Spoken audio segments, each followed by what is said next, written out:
the opponent, it may change. The goalie, it may change. The goal scorers, they may change. But for the New Jersey Devils, the results, they do not change.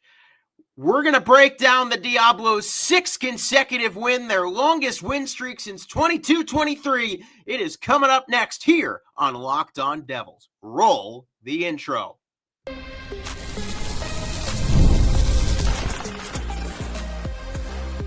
You're Locked On Devils, your daily podcast on the New Jersey Devils. Part of the Locked On Podcast Network, your team every day.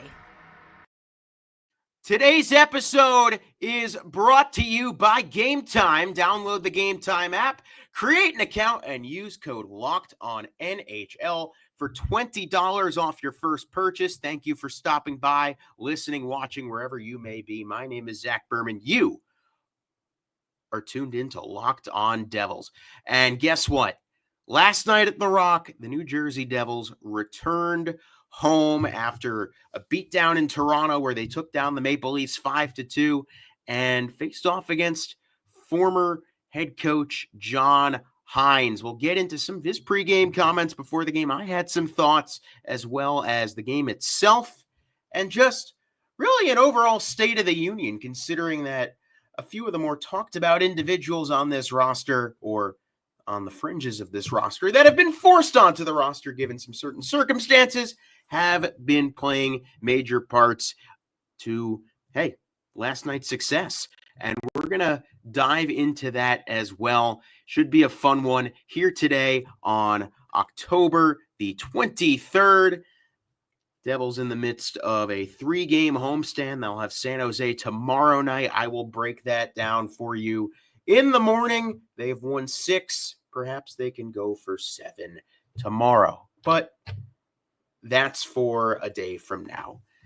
Last night, the New Jersey Devils, in front of a near sellout crowd, the first non-sellout at the Prudential Center this year, yet they still packed 16,400 souls into the Rock on a Wednesday night in October, over 99% capacity for game 3 of the season. And hey, tickets were not expensive. I got in. I'm still waiting for my press passes to get through.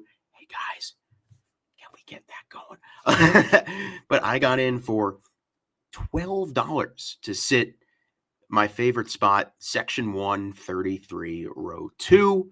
And I got a bird's eye view of 3 out of the 4 goals the Devils scored last night in a 4-1 win over the Minnesota Wild. Their 6th consecutive win. They now have 12 points. They lead the Metropolitan Division. Yeah, ain't that cool? Ain't that wonderful? It was another game where the Devils seemed to get better as the game went on, and that's saying something considering that they started off the first period, and Fuego, at one point, they were out shooting Minnesota 14-3. And, another one of those games where you're sitting there going, hey, it could have been a lot bigger of a blowout than it was. Philip Gustafsson was outstanding for the Minnesota Wild in net, especially in that first period. Devils had a couple good early looks on the power play. Couldn't get the biscuit buried in the basket. It's all good. No harm, no foul, because end of the first, dying minutes of the period, 16:21 of the first period, Paul Cotter, DJ Paulie C nets his first of the year from Connor Brown and Dawson Mercer. Was left alone in front.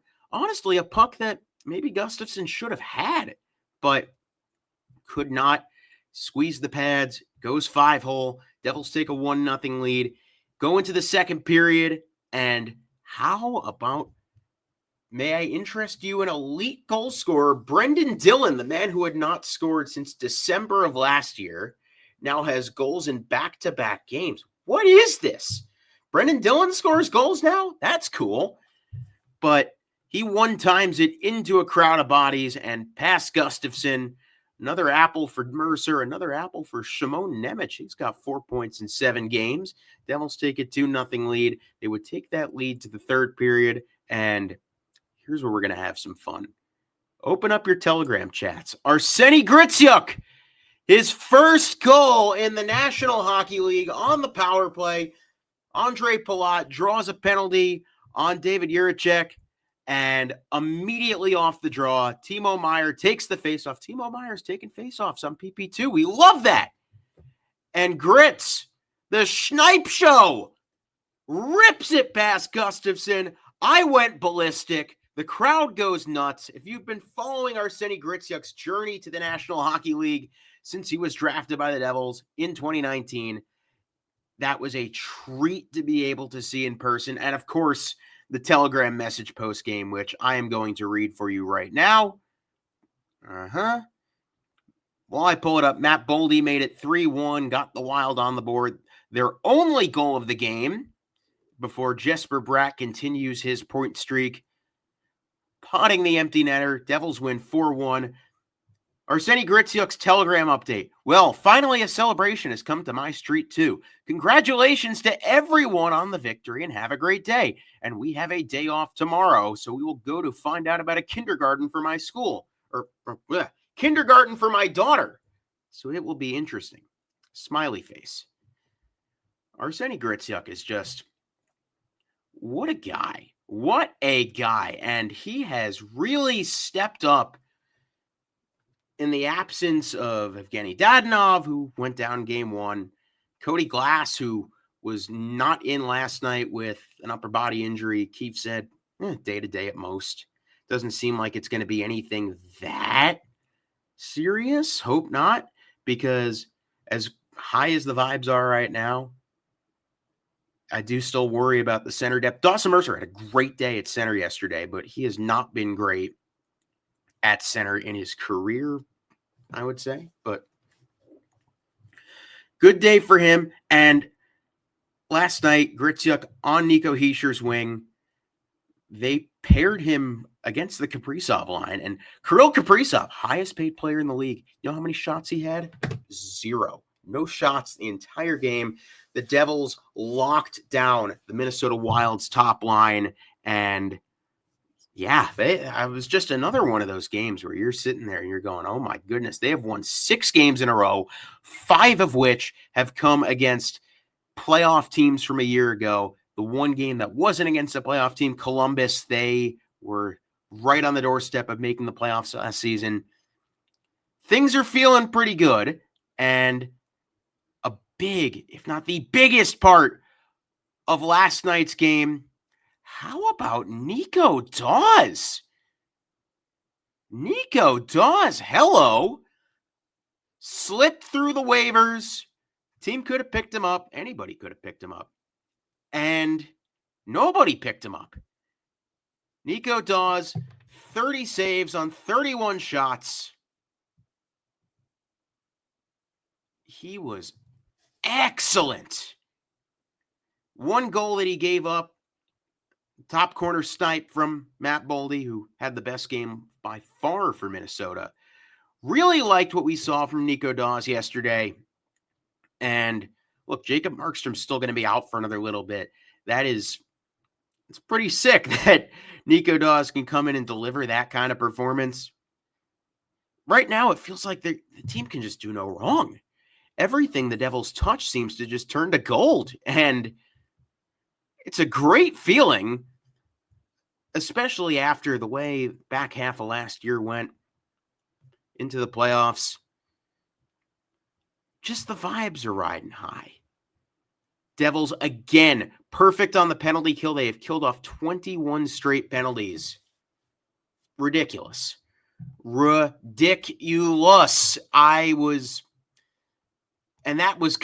That's also including, there are some very borderline calls that went against the Devils yesterday.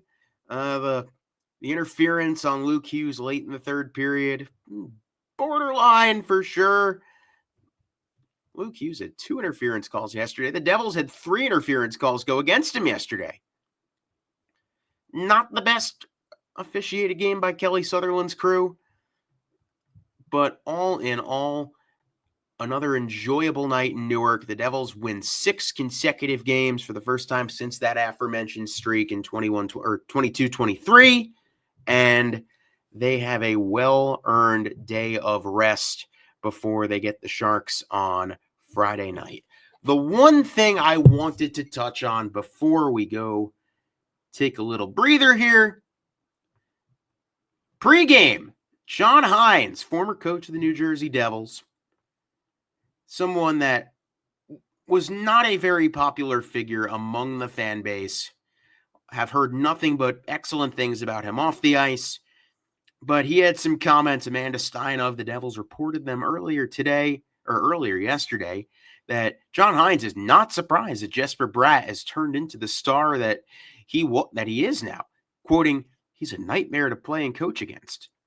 Buddy, John Hynes did everything in his power when he was the coach of the New Jersey Devils to stunt Jesper Bratt's development. He would bench him for Kevin Rooney.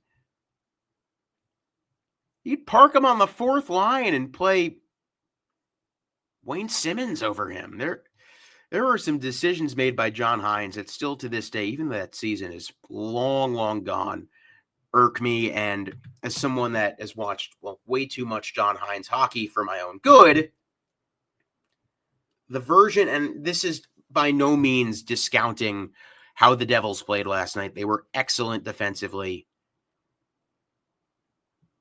You get the feeling that Minnesota is going to have to make a coaching change sooner or later. I think it is just a big indictment on the coaching staff that a team with as much offensive talent as the Minnesota Wild have, it just felt like they were not threatening whatsoever. They had two odd man rushes the Devils gave up two odd man rushes to Minnesota in the first period. Minnesota got 0 shots on goal combined in those opportunities. Like, that just can't happen. That cannot happen. Minnesota falls to 3-4-1. That's good for still tied for second in the West wild card with Edmonton and Anaheim and St. Louis, but I know it's a little early to talk standings. Speaking of standings, the New Jersey Devils are tied for first place in the entire National Hockey League with 12 points, point percentage of .857, tied with Vegas, Colorado, and they are ahead of everybody else in the Metropolitan Division. Carolina, Pittsburgh, Washington tied for second place with 10. With that, we're going to take a quick breather. Still a lot to talk about. A lot of exciting things going on here on Locked On Devils.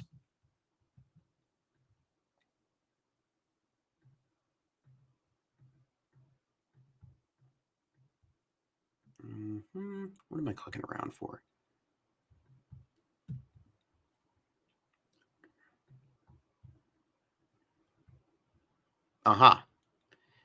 Let's be real. Making excuses doesn't solve anything. We've all heard them before. It's just stress. I'm tired, or it happens to everyone sometimes. But when it comes to performance, sometimes your body just needs a little extra support, and that's where Rougiette comes in. Rougiette.com offers fast-acting, doctor-prescribed treatments for ED designed to help you stop making excuses and start making moves. If prescribed, your treatment ships discreetly straight to your door. The process is fast, simple, and private. And it's all handled by real doctors. Visit RUGIET.com/LockedOnNHL to get 15% off your first order. That is RUGIET.com/LockedOnNHL. And do not forget to use our code LockedOnNHL so that they know we sent you.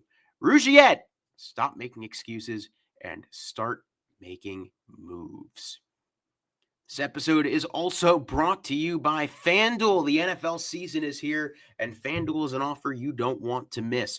Right now, new customers can bet just $5 and get $300 in bonus bets if you win. That's right. Pick a bet, put down $5, and if it hits, you'll unlock $300 in bonus bets to use across the app. Say you want to bet on the Chargers-Vikings Thursday night game tonight. Chargers defenses look shoddy. Jordan Mason's been riding the hot hand. Put down $5 on him, and guess what? If he scores a touchdown, you'll unlock $300 in bonus bets. It makes watching football even more exciting when you've got a little something riding on the action. So whether you're a casual fan or love diving into the stats, FanDuel makes the game day experience so much better. So what are you waiting for? Visit FanDuel.com and download the FanDuel app today to get started. Locked on New Jersey Devils, like I've mentioned, Devils riding a heater right now, 6-1 in their first 7. And it's time to just take a little bit of inventory on who's hot, who's not. I think that's going to be a pretty common talking point in these non-game preview episodes. Of course, we'll have one tomorrow for the Sharks series. Like I've said, Jesper Bratt, 11 points in 7 games to start this season. He's just been, he's been himself. And when you look at the list of who is on top of things for the New Jersey Devils, the usual suspects, Bratt, Hughes, and then Timo Meier topping the list there. But hey, Dawson Mercer's the dog back on the prowl. It is such a crucial season for Dawson Mercer. Boy, does he need a big year more than just about anybody else on the team. There's nobody on the New Jersey Devils roster right now that I would argue needs to prove something more than Dawson Mercer. Had a rough go of it last year. Really, really, really exciting to see what he's been able to do, especially because he got shifted to the wing last night with Cody Glass going down. Or he got shifted from wing to center with Cody Glass going down and didn't miss a beat. You know, there was a lot of oh no's on Twitter when they saw that Cody Glass was hurt. And yeah, obviously you hope he's going to be okay. But Dawson Mercer slotting in there, you kind of hold your breath, especially against a good team like Minnesota. But no, he held his own and really looked good while doing so. Just looking up and down the lineup, everybody else seems to just be status quo for the most part. I ragged on Nemec yesterday, had another assist, did have a rough play there that led to the only goal for Minnesota. Would have liked a little more effort on that one, but there's been a lot of talk. Yeah, he's got the Severson bug. He'll produce, but he'll also make that one mistake where you just go, oh no. But he's a young defenseman. I think I would like to see Sheldon Keefe maybe take the leash off them a little bit, because the offensive creativity we saw from him overseas has not really translated. Like, yes, he can move the puck. That's great. And I don't want to be such a broken record. Oh, he's going on Nemec again. No, I thought Nemec actually had a pretty good game, all things considered. And again, it is the depth of this team that is going to make or break this run. Gosh, is it nice to have Stefan Noesen back after the season he put together last year. Had a little bit of a delayed start because of groin surgery, and it hampered his game last year down the stretch. Now that we know he was hurt, you could tell that he was not 100%. So very nice to have him back.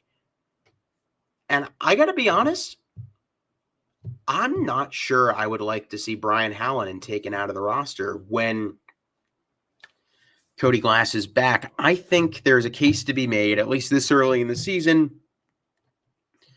Why not bench Andre Palat for a night?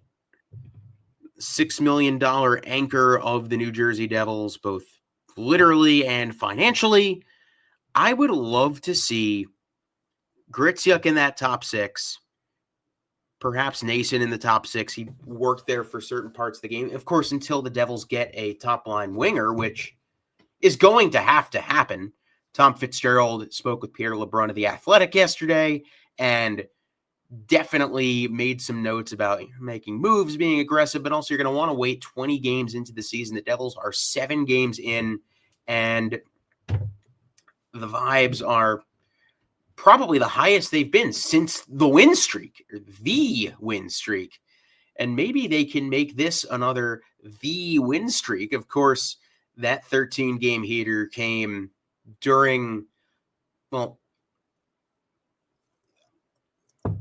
It came during a West Coast trip. It came during the Western Canada trip, or at least the beginning of it.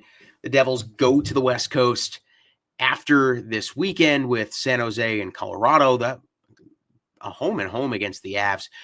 Avs are, of course, such a good team, and especially this early in the year.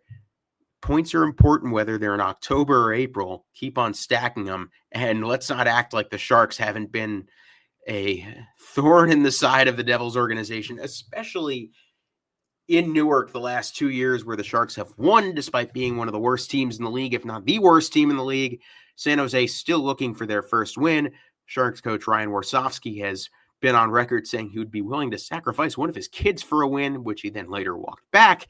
But as of the time of this recording, San Jose is playing across the river at the Garden tonight, both from a hater standpoint as a Devils fan and as a just someone that would not like to see San Jose coming in needing their first win. I would like to see the Sharks win tonight. I don't know who San Jose is planning on starting tonight. Can just check that real fast, but I would say a pretty big night in the NHL early on, between the Rangers still searching for their first win at home against the Sharks, still searching for their first win in the league.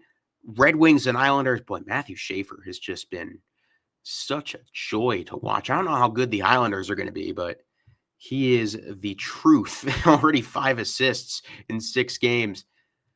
Jets off to a nice start. They have Seattle, Carolina 5-1. Avalanche, before they get the Devils, can do the Diablos a solid by taking out the Hurricanes in Denver tonight. What else going on in the division? Flyers and Senators. Senators are in a bit of a pickle, losing Brady Tkachuk early. I've seen a lot of buzz there. They might not be so happy with Travis Green early on, so cannot say, after watching him on the bench for the Devils, I cannot say I'm surprised by that. I'm not a huge Travis Green guy, but I don't know. What could you say? My bet for the Sharks, before we take another break here, would be Nedeljkovic tonight, Askarov tomorrow, in terms of their goalie lineup. And we will know. I'm not sure when we're going to know, because I haven't seen any reports yet. And yeah, I'll let you know on my Twitter. I'll retweet something. Okay, here we go. Here's the quick thing on San Jose. Nedeljkovic tonight, Askarov in Newark tomorrow night. And the other note is that former New Jersey Devil and the guy that was a big part of the Timo Meier trade, Shakir Mukhamadullin, he's day-to-day. Per David Warsofsky, he said that I doubt that he's going to meet us on this trip, so don't think we'll see Shaq in Newark tomorrow night, but we'll take another break and then wrap things up here on Locked On Devils. Hockey season is officially here, and nothing beats being in the arena for those opening night game. Hockey season is officially here, and nothing beats being in the arena for those opening games. But let's be real, getting tickets can be a total headache between waiting in queues, surprise fees, and prices that jump right before checkout. It's easy to get frustrated when all you want to do is cheer on your team. That's when Game Time comes in, the app that gives fans the advantage. It's your ultimate life hack for scoring amazing NHL tickets easy and stress-free. I attended last night's game thanks to Game Time, got in super duper last minute and had incredible seats, favorite spot in the arena. And I love that what I saw is what I paid. There were no hidden fees at checkout. Could not have been simpler getting those tickets. I had great seats in minutes. You can even find NHL tickets for under $25. I spent $13 last night and had a ridiculous view. So you know what? Shout out Game Time. Take the guesswork out of buying tickets with Game Time for your NHL games. Download the Game Time app, create an account, and use code LOCKEDONNHL for $20 off your first purchase. Terms may apply. That is code LOCKEDONNHL for $20 off. Swipe, tap, ticket, go, game time. Just to wrap things up here on Locked On Devils, quick update from the farm. The Utica Comets have not played since Sunday, October 19th. They lost at the Toronto Marlies, still looking for that first win of the year. Hopefully, the long losing streak to start things doesn't happen again. But hey, they at least have a loser point. That's more than they could have said this time last year. I'm very intrigued on what Utica looks like. There's a lot of talent to be had there. The likes of Matias Malofsky, Lenny Haminaho, and Shane LaChance. I think Haminaho and LaChance are going to find themselves up in Newark or with the big league team at some point this year. Seamus Casey just taken off of IR. Excited to see him back in action soon. Wonder when he'll get the call back up. Liked what we saw out of him in those limited minutes last year. And then, of course, Jakub Malik, the former Devils draft pick, leading the charge in net. It has been a good start also for the 2025 Devils draft class. A bit of a shift towards drafting out of college. I feel like that has been really what the shift has been towards really across the league. But this past season, this past draft in particular, really felt like Tom Fitzgerald's focus was to get guys that are playing college hockey, and they did that. Connor Fondrick out of BU, Ben Keevan out of Arizona State. We've liked what we've seen from them thus far, and of course, you can't talk about college hockey in the New Jersey Devils without talking about perhaps the future in net, Big Mike Mikhail Yegorov at my father's alma mater of Boston University. How has he been to start the year? Well, he's played in 5 games. He's got a save percentage of .911, 2 wins, 2 losses, had 2 rough goes against Michigan State. That high-profile back-to-back Friday and Saturday gave up 8 goals combined in those contests, but he's averaging 2.75 goals per game. We know what he's capable of. That's going to get better, but still, we've loved what we've seen out of Big Mike thus far. But that will just about wrap things up. Come back tomorrow. We'll preview Devils Sharks and then the Colorado Sunday matinee. Once again, thank you for stopping by. My name's Zach Berman. You have been listening to Locked On Devils. And hey, stay classy, folks, and stay en fuego Diablos.